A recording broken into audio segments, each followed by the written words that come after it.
카리나는 온몸이 식은땀에 흠뻑 젖은 채 벌떡 일어났다. 곧바로 여기가 집이며 옆엔 코스차가 있다는 걸 알아차렸다.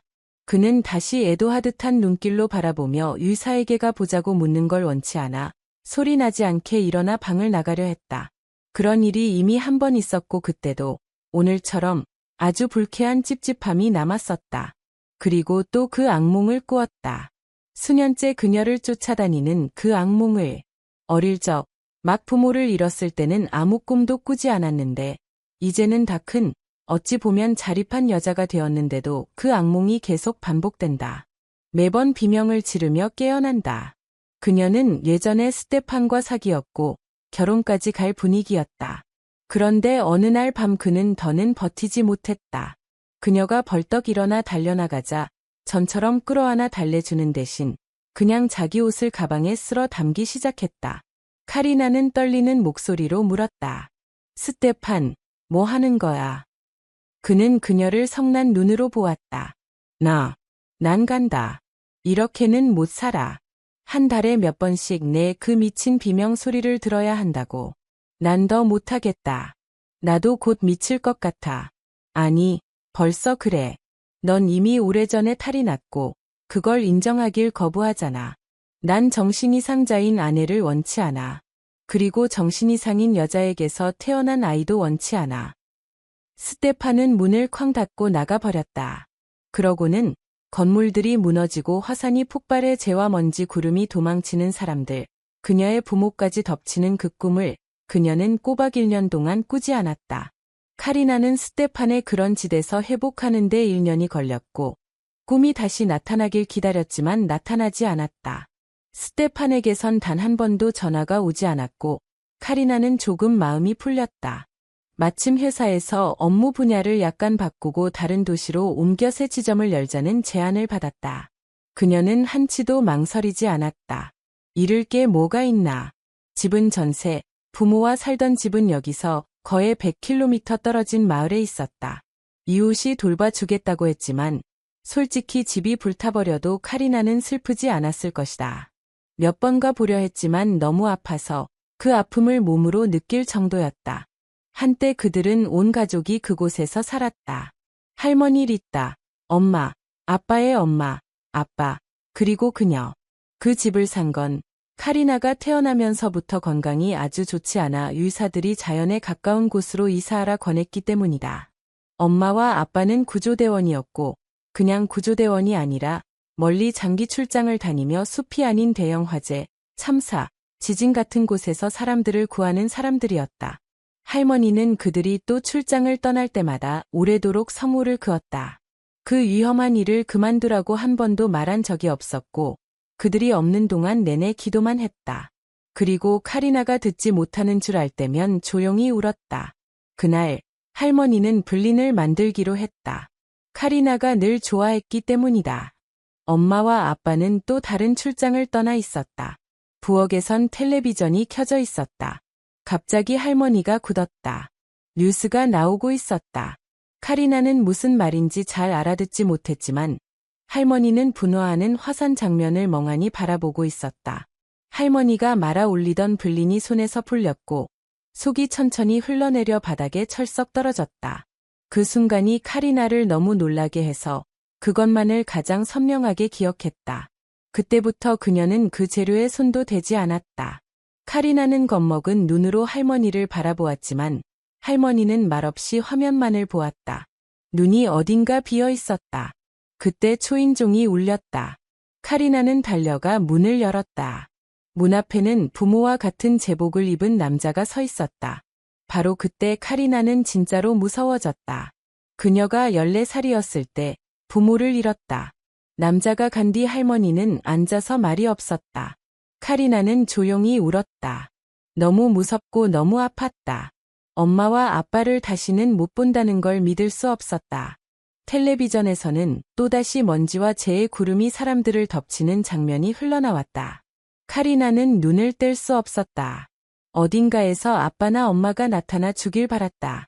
그러나 아니었다. 뒤에서 둔탁한 소리가 났다. 카리나는 돌아보고 비명을 질렀다. 할머니가 바닥에 쓰러져 있었고 눈은 한 점을 응시한 채 굳어 있었다. 그녀는 고아원에 보내지지 않았다.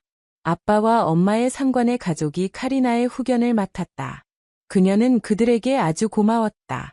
그들은 그녀를 사랑과 보살핌으로 감싸주려 했었다. 그녀를 명문대학에 보냈다. 물론 엄마와 아빠, 그리고 할머니를 대신해 줄 순 없었지만 최소한 그녀가 무너지지 않도록 했다. 카리나는 부엌으로 뛰어나가 물을 따라 마시고 숨을 고르려 식탁에 걸터 앉았다. 얘 하필 이렇게. 부모가 없어진 지 벌써 12년이 지났다. 그런데 그 꿈은 꼭 남자와 사귀기 시작할 때 나타나는 걸까? 그녀는 한참을 앉아있다가 시계를 보았다. 곧 일어날 시간이 다가왔다. 다시 누울 의미가 있을까? 코스차는 아침을 먹는다. 카리나는 한 입도 넘기지 못하지만 대신 점심에 둘이 카페에서 만나면 반대로 된다. 카리나는 제대로 식사를 하고 코스차는 커피와 샌드위치나 하나. 둘은 늘 누가 비정상인지로 실랑이를 벌였다. 카리나는 오믈렛과 샌드위치를 몇 개 만들고 코스차를 깨우러 갔다. 하지만 그는 이미 깨어 있었다. 안녕, 자기. 안녕. 이렇게 일찍 왜 일어났어? 카리나는 그가 자신이 뛰쳐나간 걸 들었는지 그냥 물어본 건지 궁금했다. 잠이 안 오네, 좀. 둘은 앉아 아침을 먹었다. 카리나는 커피 한 잔은 겨우 마실 수 있었다. 오늘 일정은 어때, 카린? 오늘은 부모님께 가. 그래, 그럼 난 드디어 창고 정리 좀 해야겠다. 코스차는 그녀 집에 살진 않았지만 자주 묵었다. 그가 이런 상황에 만족하는 듯 보였지만 카리나는 그렇게 느끼지 않았다. 그녀는 26, 커리어에서도 뭔가 이루고 싶었고 가정이라는 말도 그녀에겐 공허하지 않았다. 하지만 코스차는 말이 없었다. 반년이면 서로를 시험하기에 충분하고 드디어 결혼해도 될 시기라는 암시 같은 건 한 번도 없었다.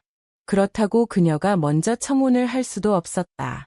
코스차가 먼저 나갔다. 둘은 같은 회사에 있었지만 서로 다른 오피스, 다른 라인이었다. 점심때까지 시간은 훌쩍 지나갔다. 카리나는 일에 몰두하느라 약간의 여유 시간까지 잡아먹었다. 자, 코스차는 벌써 파이를 꿀꺽 삼키고 날 못 기다려서가 버렸겠네. 그녀는 빠른 걸음으로 카페로 갔다. 문을 나서자마자 코스차가 문가에서 조금 떨어진 곳에서 어떤 여자와 얘기하는 게 보였다. 내 그 반쯤 미친 여자, 점심에 안 왔나? 몰라. 밤새 또 비명을 지르며 뛰어다녔거든. 진절머리나 지긋지긋해. 그럼 차버리지 그럼. 불쌍하잖아. 머릿속에 벌레가 득실거리는 얘를 누가 데려가. 자기가 치료가 필요하단 걸 몰라. 근데 내가 말하면 서운해하잖아. 카리나는 한 걸음 물러섰다. 방금 들은 말이 너무 충격적이었다. 그녀는 있는 힘껏 사무실로 뛰어 돌아갔다. 저녁에 코스차가 전화했다. 그녀 집에서 자지 않을 때마다 늘 하던 잘 자 전화였다. 카리나는 탁자 위에서 빙빙 도는 폰을 바라보며 받지 않았다. 진동이 멎자 그녀는 문자 하나를 보냈다. 나 미친 병원에 있어. 다시는 전화하지 마. 코스차는 몇 번 더 전화했다. 이어서 문자 하나. 너 정말로 미쳤구나. 카리나는 그의 번호를 삭제했다. 그리고 오히려 가벼워진 기분이 들었다. 오늘은 그 악몽을 꾸지 않을 거라는 확신이 여인지 들었다. 실제로 그랬다. 아침에 그녀는 상쾌하고 명랑하게 깨어났다. 거울을 보고 자기에게 말했다. 좋아, 새로운 삶 시작. 그녀는 아무 일 없었다는 듯 출근했고 환하게 웃으며 즐겁게 대화했다. 점심은 가지 않았다. 몇 킬로라도 더 빼야 하니. 점심 직후 코스차가 사무실로 나타났다. 카리나, 우리 얘기 좀 하자. 그녀는 아주 차분하고 심지어 호의적으로 그를 보았다. 무슨 얘기? 우리 사이, 지금 무슨 일이야? 코스차, 제발. 뭐 하러 왔어? 넌 날 사랑하지 않아. 그러니 힘들어하지도 않겠지. 왔다면 얘 때문일 뿐이야. 그건 어리석어. 그렇지 않니? 넌 교육도 받았고 어른이면서도 어떤 관습에 휘둘려 오네. 코스차는 서서 할 말을 잃었다. 그래, 내가 할 말이 없지. 그런데 얘 카리나는 힘들어하지 않는 거지. 그의 자존심은 큰 타격을 받았다. 다시 시도했다. 그럼 이젠 어떻게? 무슨 말인지 모르겠네. 코스차. 고맙게도 반년이나 미친 여자에게 시간을 써줬지만 난 26살까지도 너 없이 잘 살았고 앞으로도 잘 살 거야. 이만가 근무 시간이야. 카리나는 눈부시게 미소 지었다. 코스차는 몸을 헥 돌려 문으로 갔다. 그녀는 그의 뒷모습을 눈으로 배웅하고 서류 위로 몸을 숙였다. 이게 대체 뭐야? 바로 귀 옆에서 들린 목소리에 카리나는 펄쩍 뛰었다.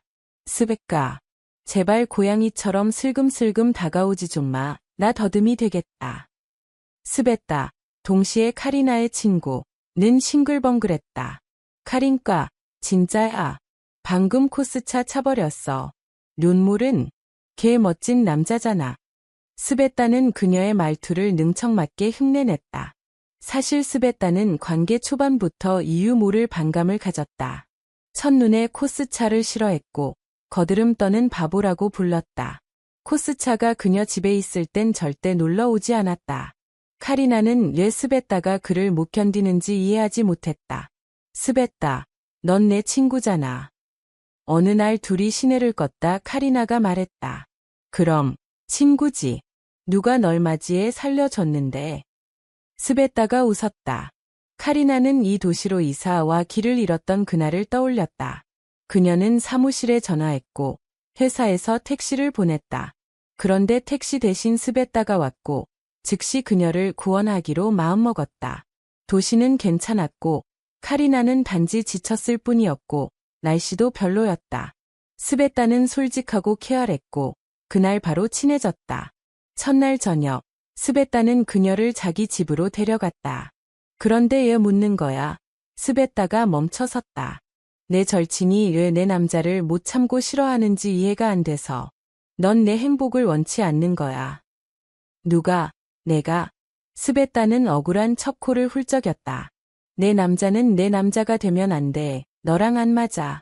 걘 자기 자신만 사랑해. 스베타는 점점 흥분했고 카리나는 오히려 그녀를 달래야 했다. 스베타는 충동적이고 솔직했으며 생각나는 대로 말하는 성격이었다. 그래서 직장에서 존중받기도 가끔 미움받기도 했다. 그녀는 거의 이 도시 출신이었다. 정확히는 외곽 변두리. 카리나는 그녀가 부모와 함께 살다가 도시의 원룸을 장만했다는 걸 알고 있었다. 차가 있긴 했지만 엄마는 겨울에 밤길 운전을 몹시 걱정했다. 스베타는 지금도 매처럼 그녀를 내려다보고 있었다. 카리나는 할 말이 없었다. 스베타가 맞았네. 하지만 지금 장황하게 말할 시간은 없었다. 스베타, 일해.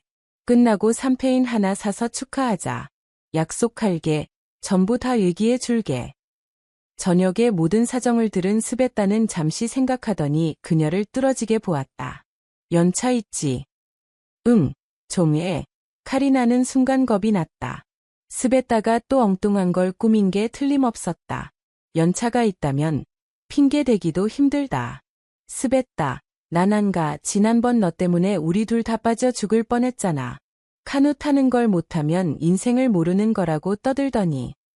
그 주말을 떠올리자 소름이 돋았다.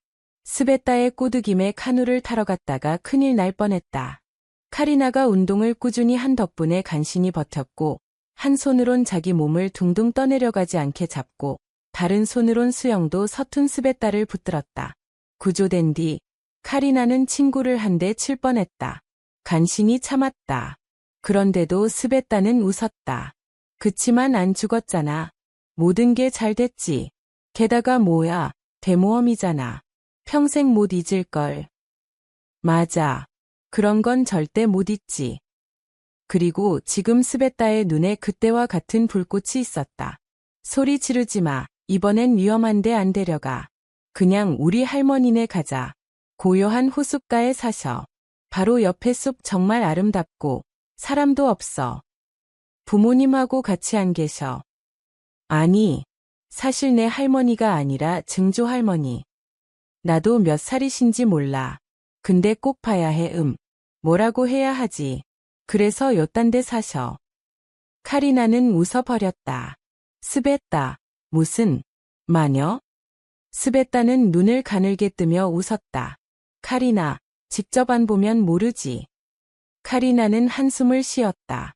정상적으로 자고, 뱀 쫓고, 호수 밑으로 잠수하지 않기.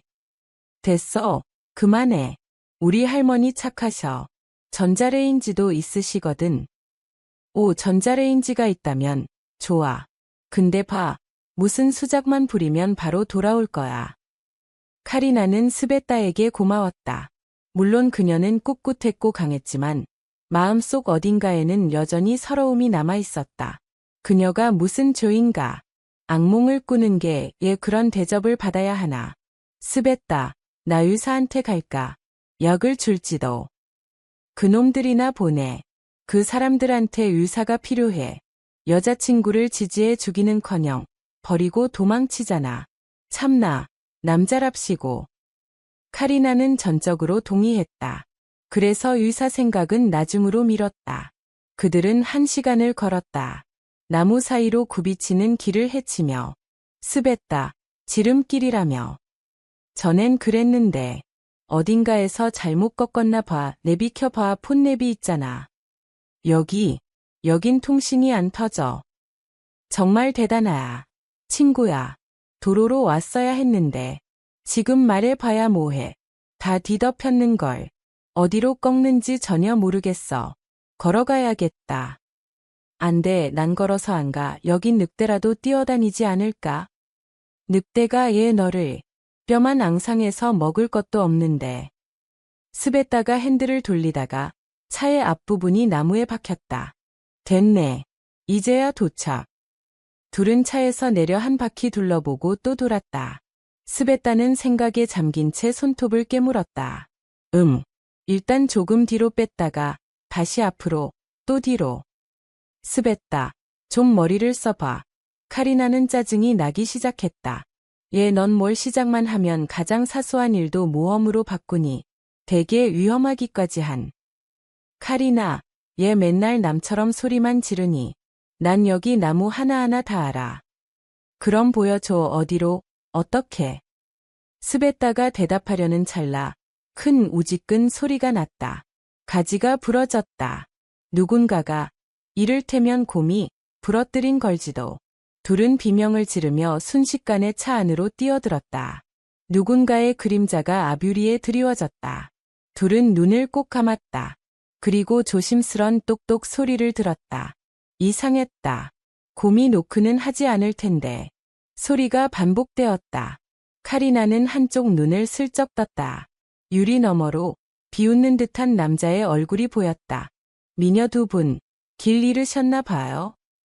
스베따는 한참 그를 보다가 갑자기 깍 소리를 질렀다. 예고르, 내가 얼마나 필요했는지 몰라. 그녀는 차에서 뛰어나와 그의 목에 매달렸다. 예고르는 웃었다. 스베따, 넌 이제 다 큰, 점잖은 아가씨야. 근데 사람만 보면 달라붙니. 넌 사람이 아니잖아. 카리나, 소개할게. 내 소꿉친구. 최고로 좋은 친구. 예고르. 우리 같이 유치원 할머니네 과수원에서 사과, 딸기 훔쳐 먹었지. 예고르는 카리나의 손을 잡고 미소 지었다. 믿지 마세요. 훔친 건 이쪽이 하고 난 심부름꾼. 얘는 겁나서 모퉁이에 숨어 울고. 스베따는 껄껄 웃었다. 예고르, 너 여긴 왜 있어? 그 질문은 내가 하고 싶은데. 나는 세미노브나 할머니 댁 들러서 안부 보러 가는 길. 우리도 할머니네 가던 중이었어. 지름길 찾다가 길을 잃었지. 너 마지막으로 산길 걸은 게 언제야? 기억도 안 나. 새해 전쯤. 그렇지 뭐. 자, 뭘 해놓으셨나 보자. 예고르는 차 앞에 쭈그려 앉았다. 카리나는 그를 흐뭇하게 바라보았다. 과시하지도 세 보이려 하지도 않았다. 그냥 강했다. 검은 티셔츠 아래서 근육이 부드럽게 움직였다. 바람막이는 벗어 두었다. 허리에 사냥꾼들이 차는 판띠 같은 건 없었다. 주변을 둘러보니 옆나무에 세워둔 엽총이 보였다. 열쇠차 안. 스베따가 고개를 끄덕였다. 예고르는 운전석에 앉아 5분 만에 능숙하게 차를 빼냈다. 잠시 뒤 넓은 공터로 나왔다. 한쪽엔 숲, 다른 한쪽엔 호수. 카리나는 입을 살짝 벌렸다. 마치 동화책의 사파를 보는 듯했다. 그녀는 차에서 내렸다. 세상에, 말도 안 되게 아름다워. 예고르는 그녀의 어깨를 살짝 돌려 호수 쪽을 보게 했다. 보세요. 그가 두 손을 탁 치자 풀숲 아래 어디선가 낮은 둔덕 때문에 물가가 보이지 않았는데 하늘로 백조들이 솟아올랐다. 카리나는 굳어버렸다. 이런 일도 있어. 우리 동네는 별일 다 있죠. 예고르가 돌아섰다. 세미노브나 오신다. 둘은 그가 바라보는 쪽을 함께 보았다. 그들에게 달려오는 할머니가 있었다. 다른 호칭은 떠오르지 않았다. 연한 생머리 수건, 파란 앞치마, 긴 치마. 70에도 90에도 보였다. 스베타야, 여 일이 늦어. 내가 예고르를 보냈지. 너희가 어딜 헤매나 보라고. 할머니는 손녀를 끌어안았다. 스베타는 잠시 몸을 떼었다. 할머니, 우리가 오는 걸 어떻게 아셨어요? 아가, 내가 내 귀한 걸 느끼지 못하겠니? 카리나는 할머니를 큰 눈으로 쳐다보았다. 할머니가 웃었다. 겁내지 마, 얘야. 난 안 물어. 난 아그리삐나 세미노브나란다. 넌 카리나지. 그래, 좋아. 어서 가자. 파이가 식겠다. 스베타가 깡충 뛰었다. 내가 제일 좋아하는 우리 파이. 할머니가 빙그레 웃었다. 그럼 내가 제일 좋아하지. 우리는 예고르에게 고맙다고 해. 내가 온다기에 금세 제일 살찐 걸 잡아왔지. 스베타는 슬며시 예고르를 곁눈질했다. 내가 오는 걸 언제 알았는데. 그가 어깨를 으쓱했다. 그제 점심. 세미노브나가 그러시더라. 웃긴다. 우린 그날 저녁에야 가기로 했는데. 예이, 할머니. 언젠가 사람들한테 마녀라며 화형당하시는 거 아니에요. 할머니는 웃음을 터뜨렸다. 누가 이 늙은 걸 데려가나. 카리나는 이곳이 너무나 좋았다. 고요, 아름다움. 저녁 무렵 그녀와 스베타는 호숫가로 걸었다. 스베타, 예고르는 누구야? 여기 사니? 전엔 그랬지. 어릴 때 우린 아주 친했어. 내가 10살쯤, 예고르는 15. 그 뒤로 이사 갔지. 그런데 다시 돌아왔네. 여인지는 얼마나 있을지는 모르겠어. 내일 온다 했어. 우리한테 꼬치 구워준다고. 그때 다 물어볼게. 예, 너네. 카리나는 얼굴이 벌개졌다. 그냥. 잠깐, 너 설마? 아나.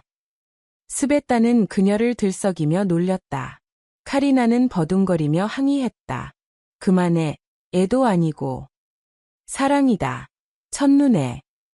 그만, 헛소리 마. 이번만은 내가 내 선택을 칭찬하겠다. 게다가 걘 너한테서 눈을 떼지 못하더라. 아이 참, 됐어. 닷새간의 연차는 순식간에 지나갔다. 카리나는 마음 한구석의 가장 큰 추억으로 예고르가 자리하리란 걸 알았다. 그녀는 처음으로 모든 여자의 꿈 같은 진짜 남자를 만났다고 느꼈다. 예고르는 다가오려 하지 않았다. 하지만 카리나는 자신이 그에게 마음에 들었음을 확신했다. 그는 농담을 하고 꼬치를 구워주고 심지어 낚시도 데려갔다. 그 뒤 카리나는 맹세했다. 모기를 모조리 없애는 방법을 발명하는 사람에게 평생 월급을 바치겠다고. 마지막 날 예고르는 아침 일찍 떠났다. 나도 휴가가 끝났어. 저녁에 떠나. 또 만날 거야. 그가 숲으로 사라질 때까지 카리나는 그를 바라보았다. 그리고 돌아서다. 할머니의 눈과 마주쳤다. 그녀의 시선이 마음속까지 스며드는 듯했다. 이리 오렴, 얘야. 우리 얘기 좀 하자. 차 한잔하면서. 스베타도 따라오려 했지만 할머니가 막았다. 손녀야, 서운해하지 마. 우리 둘이 얘기해야 하는 거 너도 알지. 그래서 내가 이 친구를 데려온 거잖니. 네, 할머니. 전 호숫가 다녀올게요. 카리나는 궁금하면서도 두려웠다. 습했다가 할머니 얘기를 귀에 못이 박히게 해준 탓이다. 할머니는 차를 우리고 말했다. 무엇이 널 괴롭히니? 말해보렴. 별건 아니고 같은 꿈을 자주 꿔. 악몽, 부모님이 돌아가신 장면, 그 뉴스의 장면들. 얼마나 자주. 남자친구가 생기면요. 심지어 결혼 얘기가 나올 즈음이면 꼭 꿔요. 비명을 지르며 깨고. 그럼 다들 제가 미쳤다 하죠. 그 남자와 함께 있을 때만. 그가 없으면? 없을 땐 한 번도요. 그럼 엄마 아빠가 아닌 인연이라고 말해주는 걸까요? 아니야. 엄마 아빠는 상관없다. 그건 내가 스스로에게 하는 말이야. 내 무의식은 그 남자가 내게 필요 없다는 걸 알아. 그런데 어떻게 표현해야 할지 몰라. 스스로 만든 동화를 믿게 되는 거지. 밤엔 이성이 잠들고 영혼이 일해. 그 영혼이 원치 않는 일을 몰아내려 애쓰는 거다. 걱정 마, 얘야. 넌 결혼할 거다. 생각보다 빨리. 그리고 밤에 비명 지르지 않을 거야. 진짜로 남편을 사랑하게 될 테니까. 할머니가 말하는 동안 카리나는 눈꺼풀이 무거워지는 걸 느꼈다. 자자, 잠깐 자거라. 그리고 무슨 꿈을 꾸는지 보거라. 잘 봐. 카리나는 갑자기 잠들었다가 갑자기 깨어났다. 할머니는 식탁에 앉아 있었다. 어쩌다 잠들었지. 카리나, 누구를 만났니? 꿈에서. 아, 믿기지 않겠지만. 제 할머니요. 너무 좋았어요. 다시 뵙게 되어 기뻤어요. 그대로셨어요. 그리고 우리 이웃 아저씨도. 잘 기억은 안 나요. 제 어릴 때 돌아가셨거든요. 또 할머니 손녀 소녀 할머니도 길 건너 사셨어요. 할머니 뒤를 따르듯 돌아가셨죠.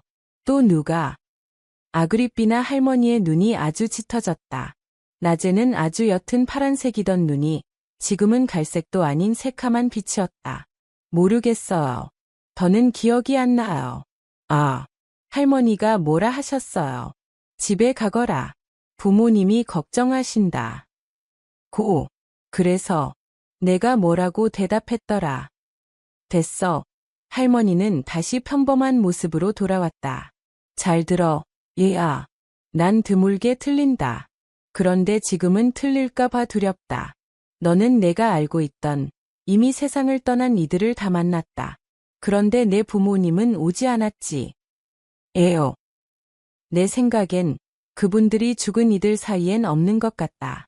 그렇다고 산 사람들 사이에서 보이지도 않는다. 널 이어줄 실이 없어. 무슨 말인지 알겠니? 그분들이 죽지 않았다는 뜻일 수도 있다. 살아있다면 널 모르는 거겠지. 그 이상은 못 말하겠다. 난 아는 대로만 말했다. 첫날, 카리나는 카페에서 코스차와 마주쳤다. 카린, 얘기 좀 하자. 어디 갔었어? 말도 없이. 나 섭섭할 수 있거든. 그는 능청스럽게 웃었다. 카리나는 여행의 좋은 기분이 순식간에 사라지는 걸 느꼈다. 어떻게 저런 느끼한 사람을 사랑한다고 생각했을까? 코스차, 우리 할 말 없어. 우린 착각했어. 우리 사이에 뭔가 될 거라고. 내 인내심은 무한하지 않다. 다시 말한다. 난 아주 섭섭해질 수 있어. 그래, 그 말이 더 이해가 쉽네. 카리나는 그 자아도취 바보를 한 대 치고 싶었다. 스베타의 표현이 유용했다. 코스차, 꺼져. 영원히. 알겠어? 그녀는 걸어갔다. 코스차는 그녀의 뒷모습을 바라보았다. 저게 저래. 이렇게 당돌하다니. 예전 같지 않네. 늘 그 애정 표현이 나를 질리게 했는데. 다시 시도해 볼까? 일단 일부터 하고. 퇴근 후에. 카리나는 일에 집중할 수 없었다. 할머니의 말만이 머릿속에서 맴돌았다. 퇴근 무렵엔 결심이 섰다. 팀장이 그녀를 보자마자 말했다. 연차. 없어. 있어도 안 돼. 말하지 마. 카리나는 그의 맞은편에 앉았다. 정말 필요해요. 아니면 그만둘 수밖에. 카리나, 무슨 일이야? 어디 가려고? 집에 다녀와야 해요. 뭔가 설명하기 어렵지만 부모님과 관련된 일이에요. 일주일이면 되나? 세상에서 제일 좋은 상사예요. 카리나는 계단을 뛰어내려왔다. 표는 이미 예매했다. 이제 짐을 후다닥 챙겨 떠나기만 하면 된다. 카리나. 코스차. 또 뭐? 얘기해야지. 지금은, 그리고 앞으로도, 아니. 코스차는 그녀의 손을 거칠게 붙잡았다. 지금 내게 무슨 일이 벌어진 거야. 그래서 내가 뭘 하는지 모르는 거야.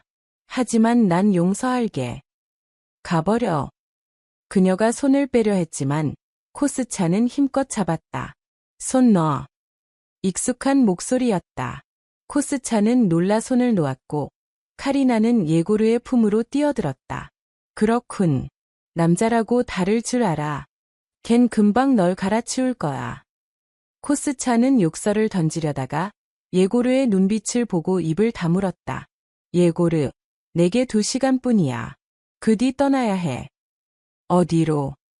길게 설명해야 해. 예고르는 문을 열어주었다. 타 주소 말해. 그리고 얘기해. 그녀는 수년 전 뉴스가 나오던 순간부터 전부를 말했다. 예고르는 그녀를 데려다 주었다. 거기서 그녀에게 키스하며 말했다. 기다릴게. 도움이 필요하면 바로 연락해. 날아갈게. 카리나는 그를 껴안았다. 꼭 기다려. 그는 웃었다. 30해를 기다렸다. 며칠쯤 더야. 그녀는 천천히 거리를 걸었다. 여기로 학교에 다녔고 저길로 할머니가 토요일마다 시장에 갔다. 가끔 그녀를 데려가곤 했다. 어린 카리나는 그 시장 길을 몹시 싫어했다. 주말엔 자고 싶은 법이니까. 이제 2집만 지나서 모퉁이를 돌면 자기 집이 보일 것이다. 아마 이미 망가졌겠지. 세월 때문이 아니라 사람들 때문에. 아이들이 유리창을 깨고 어른들이 가져갈 수 있는 건 몽땅 가져갔겠지. 카리나, 너니? 그녀는 멈추었다. 모자를 쓴 중년 여자가 서 있었다. 바로 그 집을 봐주기로 했던 이웃이었다. 저예요. 겔랴 아주머니. 안녕하세요. 아주머니는 갑자기 울기 시작했다. 드디어구나. 누가 연락했니? 그분들이 널 못 찾아서 안달이야. 도시 요곽까지 모조리 뒤졌어. 누가요? 아주머니. 아주머니는 말을 멈췄다. 눈이 커졌다. 카리나, 너 아무것도 모르니? 카리나는 떨기 시작했다. 모르오. 제대로 말해요. 하지만 아주머니는 말을 잇지 못하고 겨우 속삭였다. 뛰어, 카리나. 집으로. 그 순간 카리나의 머릿속에서 무언가 딸깍 소리가 난 것 같았다. 아니, 그녀는 집에서 엄마 아빠가 기다리고 있으리라 기대하지 않았다. 아니, 어쩌면 그녀는 걸음을 재촉했다. 그리고 달렸다. 어설프게 캐리어를 끌며. 곧 집이 보일 것이다. 카리나는 멈췄다. 집은 방치된 모습이 아니었다. 창은 반질반질, 창턱엔 화분. 혹시 친척이 있었나? 그래, 난 많은 걸 몰랐지. 어릴 때였으니 분명 누군가 있었을 거야. 세상에 엿따로 된 할머니 한 분만 있을 리가. 다행이다. 아주머니가 찾고 있다고 한 것도 그분들이겠지. 분명 반가워하실 거야. 혼자라는 생각으로 사는 건 너무 힘들었으니까. 그녀는 대문으로 다가갔다. 정원 한쪽, 아빠가 그녀를 위해 지어준 정자에 여자가 앉아 있었다. 누구지? 친척. 아니면 완전한 타인. 집은 오랫동안 비어 있었다. 사기꾼들이 이미 팔아버렸을지도. 카리나의 가슴이 쿡 하고 아팠다. 얼마나 엄마랑 닮았는지. 어쩌면 언니. 멜로드라마에서 늘 나오듯 사생아가 등장하곤 하니까. 기침이라도 하려던 찰나 여자가 고개를 돌렸다. 살짝 귀를 기울이는 듯했다. 카리나는 깨달았다. 여자는 보지 못한다. 게다가 그녀를 알아보았다. 엄마. 카리나는 소리를 질렀다. 주변 나무에서 새들이 일제히 날아올랐다. 여자는 천천히 일어섰다. 그녀를, 그리고 그녀 곁을 쳐다보듯 했다. 카리나, 카리나 치까. 카리나는 달려가 그녀를 끌어안았다. 꽉 붙들었다. 그녀는 울었다. 자기 말소리조차 듣지 못할 만큼. 엄마, 엄마, 엄마? 여자는 그녀의 머리칼에 입을 맞추며 마치 고장난 듯 되뇌었다. 내 딸, 내 딸. 그때 누군가 카리나를 번쩍 들어 올렸다. 딸. 마지막 한 방이었다. 아빠. 유식이 멀어졌다. 늦은 밤, 그들은 식탁에 앉아 있었다. 카리나가 정신을 차려가는 장면들은 차마 묘사할 수 없다. 격정이 조금 가라앉고 서로의 손을 맞잡고 앉았을 때 카리나의 아버지가 이야기를 들려주었다. 12해 전, 우리도 덮쳤다. 다만 우리는 다른 임무로 그곳에 갔지. 지금은 중요치 않다. 어쨌든 그곳에서 누가 우릴 빼낼 생각을 하지 않았어. 우린 그 나라에서 불필요하고 위험한 사람들이 되어 버렸지. 5년 동안 신분증도 없이 떠돌았다. 사람들이 있는 곳으로 나갔다면 도와줬을지도 모르지. 하지만 우리의 생명은 한 푼 가치도 없었을 거다. 그 뒤 엄마가 다친 탓에 시력이 급격히 나빠지기 시작했어. 방법이 없었지. 그래서 산을 내려왔고 바로 감옥에 갇혔다. 그 나라 법으로 우린 범죄를 저질렀거든. 반년 전에야 우리가 빠져나왔어. 여기 모든 게 바뀌었지. 이젠 달라. 엄마 수술도 끝났고 의사들은 희망이 있다더라. 우린 널 찾았다. 하지만 보통 사람들처럼 예전엔 잊으라는 말부터 들었지. 겨우 어제 아침 내 도시를 찾았어. 전화도 정확한 주소도 몰랐지.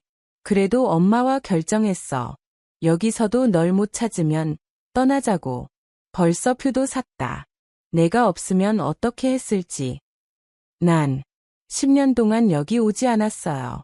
아무 연락처도 남기지 않았고요. 너무 힘들었어요. 원치 않았고 못했어요. 사람을 보냈어요. 콜라에게. 할머니 묘 돌보라고 돈도 보냈고요. 당신들의 묘는 없었어요. 전 돌아오지 않았을 거예요. 그런데 꿈을 꾸었죠. 어떤 좋은 할머니 집에서 내가 알던 죽은 사람들이 모두 왔어요. 그런데 당신들은 없었죠.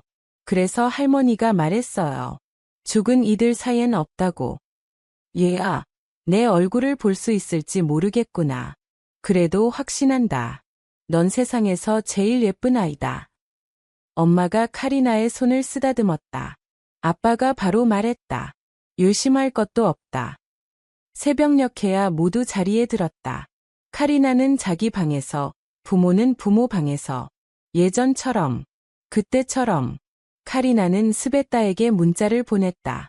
부모님 살아계셔. 나중에 그리고 폰을 꺼버렸다. 스베타를 너무 잘 알기 때문이다. 아침엔 부엌에서 나는 그릇 부딪는 소리와 목소리에 깼다. 하느님 감사합니다. 너무 좋아요. 그녀는 폰을 켰다. 문자, 또 문자. 스베타가 34번 전화했다. 단 한 통의 문자는 이렇게 적혀 있었다. 예고르, 내 뒤를 쫓아갔어. 카리나는 벌떡 일어났다. 그 목소리, 부엌의 그 목소리. 일어나려는데 문이 벌컥 열렸다. 문간엔 예고르가 서 있었다. 샌드위치를 씹고 있었다. 빨리 일어나, 잠꾸러기. 안 그러면 우리가 다 먹는다. 카리나는 어쩐지 눈물이 났다. 예고르는 당황했다. 얘 울어. 에헤. 그의 등 뒤에서 카리나의 아버지 목소리가 들렸다. 예고르, 걱정 마라. 여자는 이상한 종족이다. 슬퍼도 울고 행복해도 운다. 똑같이.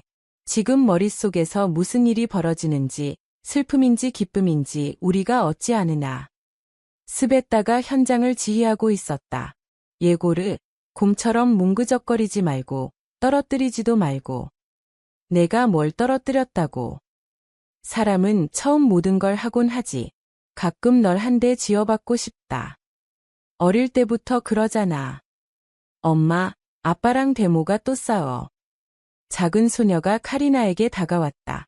수다를 너무 좋아해. 중요함에 부풀어 있었다. 예고르는 돌아보았다. 마린까 깔린까, 고자질쟁이. 엄마. 카리나는 소녀를 끌어안고 남편에게 주먹을 살짝 들어 보였다. 당연히 아니지. 아빠가 장난치는 거야. 집 앞에 차가 섰다. 오늘 카리나의 아버지는 엄마를 병원에서 모셔왔다. 마지막 수술이었다. 아빠는 전화로 소리쳤다. 완벽했다고. 예고르는 이미 아빠가 되어 있었다. 마리나를 번쩍 안아 올리자 소녀는 아빠에게서의 서운함을 까맣게 잊고 그의 목을 꽉 끌어안았다. 그리고 곧 아내가 될 카리나를 부축했다. 2주 뒤면 출산이었다. 엄마가 차에서 내렸다. 손으로 이곳저곳을 더듬으며 주위를 살폈다. 그러다 창문을 올려다보았다. 카리나를 보았다. 시선이 잠시 고정되었다가 그녀의 얼굴, 몸매를 훑었다. 엄마가 미소 지었다. 내 딸아, 넌 역시 내 예쁜 아이다.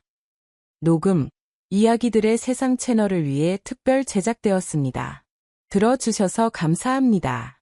채널 이야기들의 세상을 구독해주시고 영상에 좋아요를 눌러주시면 감사하겠습니다. 다음에 또 만나요.